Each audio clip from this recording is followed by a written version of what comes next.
Hello and welcome to my scary story collection. Sit back, enjoy and just relax to some creepy tales from the past and the present.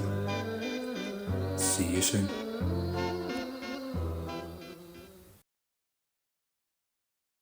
Black Deer by F. Thurston. I've been hunting for as long as my shoulders can carry my father's crossbow. I still remember the first time he took me into the woods behind our property. The collection of trees that seemed like their highest branches touched the tufts of white and gray clouds that hung far above me. I could still recall the feeling of panic and pride after shooting my first rabbit, and helping my late father carry home a stag from deep in the neck of the woods. I looked down at the weapon. Its once jet black paint with the red and blue bullseye symbol was now faded and chipped. Parts untouched by the tips of my fingers were coated in dust and damaged by time. Funny how it still resonates a cocktail of emotions stronger than the old-fashioned that sits in my glass, the rocks clattering against each other every time I swirl it with a shaky hand. I could smell the extra finger of vodka I added to my old man's favorite throat burner. My hands brush against the crossbow. This is an annual tradition of mine. I pull the thing from its steel chest, or perhaps coffin, being the more operable word in this case. Each year I look on this, trying to drink and soak in the memories of my father and me on the old property. Him helping me pull back the string that my hands did not have the strength to crank into place. Him showing me how to breathe before my finger pressed the trigger in. The intense buildup of endorphins as I listened for this blur of black burst through the thicket of green and brown and into my target. My fingers stopped their gliding when the old familiar ping of horrors filled my stomach. The broken bolt. My heart begins to throb against my chest.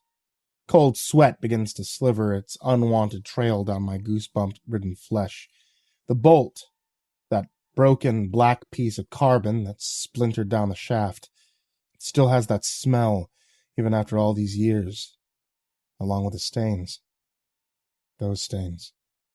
That trauma surges through my brain, and serotonin mixed with bad memories come rushing through until the migraines begin splitting my mind. I'm back there again. 20 years ago. I'm standing there with my father. Our favorite spot was beneath a pine tree that had limbs extending out. Those prickled branches helped shelter us from the elements. Hunching down with the drawstring pulled back and that bolt loaded for the last time. He smiles at me with his blue eyes, his hand on my chest, reminding me without words to control my breathing. Watching my small hands steady the crossbow, checking to make sure it's pressed firmly into my shoulder. Steady, he whispers. Even now, his once gruff voice is still as clear as when he was still with me. Our target is far off in the distance, good 60 yards. An expert's shot, but I know I can make it. I breathe, follow its antlers through the patches of bushes and maple trees. I steady my aim until I can just barely make out its head in the crosshairs. My fingers push down hard on the trigger. That's when that moment happens. My dad called it the zone, a moment in which perceived time slows down during the shot. Like a nearly halted moment. That's when, for just a brief second, your senses heighten. You become truly and fully aware of everything.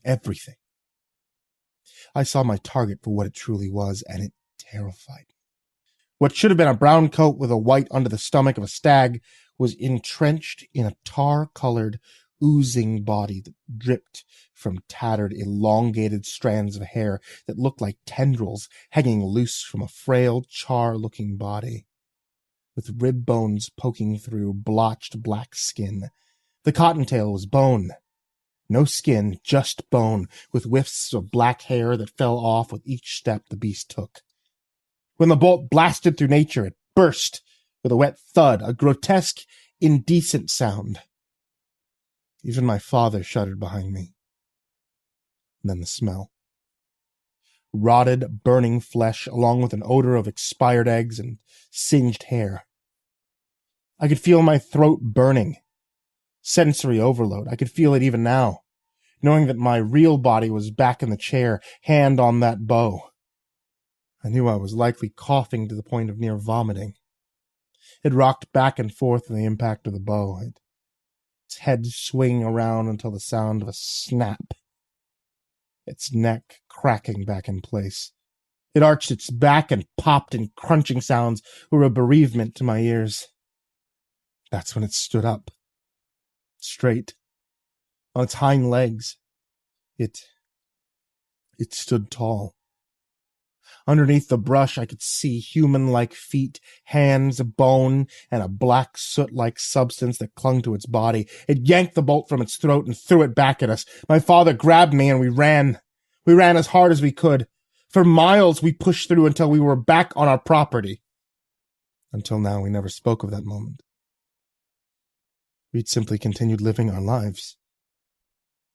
Until one day my father, in a moment of weakness, went back.